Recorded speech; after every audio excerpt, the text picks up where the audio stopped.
बहुचर्चित चारा घोटाले के एक और मामले में रांची स्थित सीबीआई की विशेष अदालत ने आरजेडी सुप्रीमो लालू यादव को दोषी करार दिया। कोर्ट अब 21 फरवरी को सजा का ऐलान करेगी। इस दौरान तय हो जाएगा कि लालू यादव को कितने दिन जेल में रहना होगा। वैसे यह चारा घोटाला से जुड़ा 5वां मुकदमा है जिसमें अदालत ने उन्हें दोषी माना है। इसके पहले चारा घोटाले के 4 मुकदमों में अदालत ने लालू प्रसाद यादव को कुल मिलाकर 27.5 साल की सजा दी है। कोर्ट में सुनवाई के वक्त लालू यादव के बेटों और पत्नी की वहां मौजूदगी नहीं होने पर बिहार के पूर्व मुख्यमंत्री जीतन राम मांझी ने तंज कसा है। लालू यादव के पुराने सहयोगी जीतन राम मांझी ने ट्वीट कर कहा, लालू यादव जी को सजा हुई। जो भी हो, मुझे अफसोस इस बात का है कि इस मुश्किल वक्त में न उनका बेटा उनके साथ था, न ही वह पत्नी जिन्हें मुख्यमंत्री बनाया। बिहार के लोगों के मुश्किल वक्त में तो लालू जी के बेटे कहीं नहीं दिखते। कम से कम पिता के साथ तो बेटे को रहना चाहिए था। वहीं अदालत के फैसले के बाद लालू के पुत्र और नेता प्रतिपक्ष तेजस्वी यादव ने आरजेडी समर्थकों से निराश नहीं होने की अपील करते हुए कहा कि इस आदेश के खिलाफ ऊपरी अदालत जाएंगे। चारा घोटाले में लालू को दोषी करार दिए जाने के बाद तेजस्वी ने कहा कि मुझे पूरा यकीन है कि लालू प्रसाद जरूर बरी होंगे। तेजस्वी यादव ने तंज कसते हुए कहा कि देश को जब से आजादी मिली है तब से अब तक जैसे देश में एक ही घोटाला हुआ है। देश में इतने घोटाले हुए किसी को दिखता ही नहीं। अब तक सिर्फ एक ही नेता को सजा हुई है। एक ही चेहरा बार बार दिखाया जाता है। उन्होंने कहा कि घोटाला एक ही बार हुआ है, लेकिन केस को बांट दिया गया और कई बार सजा दी गई। तेजस्वी ने कहा कि गरीब का बेटा ही जेल जाता है। नहीं, देखिए, सीबीआई स्पेशल कोर्ट का यानी जो लोअर कोर्ट है ये उसका फैसला है और कोर्ट का फैसला होता है तो हम लोग तो भाई पालन करते ही है ना। पालन नहीं कीजिएगा तो कंटेम्प्ट ऑफ कोर्ट हो जाता है। तो सबको कोर्ट के फैसले को, आदेश को जो है पालन करना ही चाहिए। दूसरी बात, ये कोई अंतिम जजमेंट नहीं है। 6 बार जो भी सजा हुई है, हम लोग हर केस पे अपील में हाई कोर्ट जा चुके हैं। तो निर्णय जो होगा ये अंतिम फैसला नहीं। लालू जी जरूर बड़ी होंगे। हाई कोर्ट है, हाई कोर्ट नहीं तो जो जुडिशियल जो स्ट्रक्चर जो होता है, हाई कोर्ट के बाद जो है सुप्रीम कोर्ट होता है। कई बार आप लोगों ने देखा होगा निचली अदालत का जो फैसला होता है हाई कोर्ट में गलत हो जाता है। या कई बार हम लोगों ने कई चर्चाओं को, कई विषयों को देखा है कि भाई हाई कोर्ट में जो फैसला हुआ सुप्रीम कोर्ट में पलट जाता है।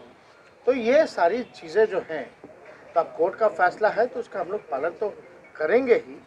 लेकिन आपको एक देश की जनता यही ना देख रही है कि भाई ये तो आज़ादी जब से मिली है और अब तक लगता है कि एक ही घोटाला हुआ है और कोई घोटाला किसी को दिखाई नहीं, और एक ही नेता है जिनको सजा हुई है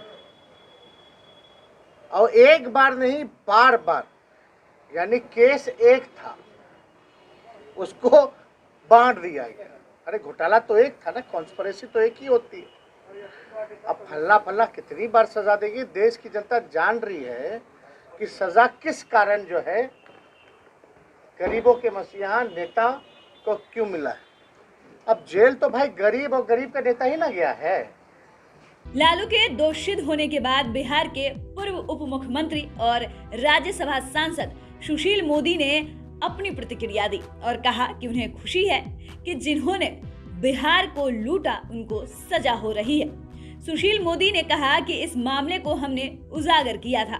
मुझे खुशी है कि जिन्होंने बिहार को लूटा उन्हें सजा मिल रही है। जो कुछ भी हुआ स्वागत योग्य है। जैसी करनी वैसी भरनी। बीजेपी नेता ने आगे कहा कि यह कोई पहला मामला नहीं है। 30 सालों से यह केस चल रहा है।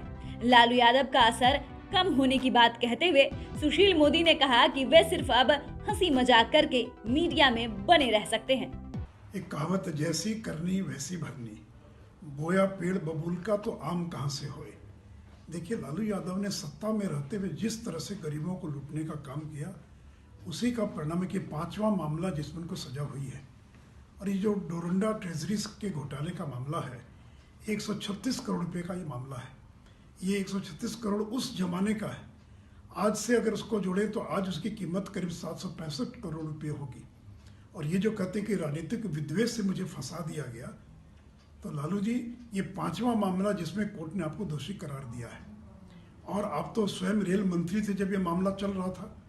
और चार्जशीट फाइल किसके राज में हुआ? जब देवगौड़ा देश के प्रधानमंत्री थे उस समय आपके ऊपर इस मामले में चार्जशीट फाइल हुआ। किदवई साहब बिहार के राज्यपाल थे जब उन्होंने आदेश दिया FIR दर्ज करने का। और अगर इनका वश चलता तो मामले को इन्होंने रफा दफा कर दिया होता। ये तो पटना हाईकोर्ट ने CBI जांच का आदेश दिया, और अगर हम लोग PIL दाखिल नहीं किए होते तो मामला रफा दफा हो गया होता।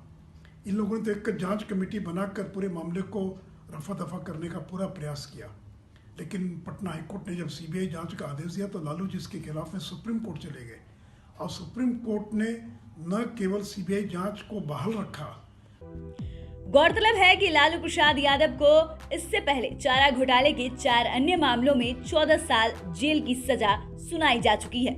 मामले के मूल 170 आरोपियों में से 55 की मौत हो चुकी है। 7 सरकारी गवाह बन चुके हैं।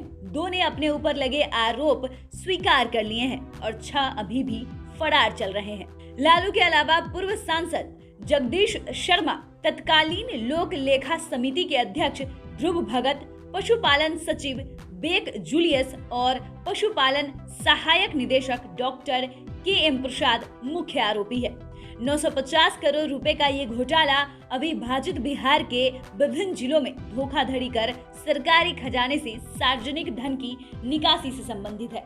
बिहार इनसोर्स की ओर से शुभम की रिपोर्ट। आपको ये जानकारी कैसी लगी हमें कमेंट कर जरूर बताइएगा। अगर आपने अभी तक हमारे चैनल को सब्सक्राइब नहीं किया है तो सब्सक्राइब कर ले। अगर आप ये वीडियो फेसबुक के माध्यम से देख रहे हैं तो हमारे पेज को जरूर लाइक करें। धन्यवाद।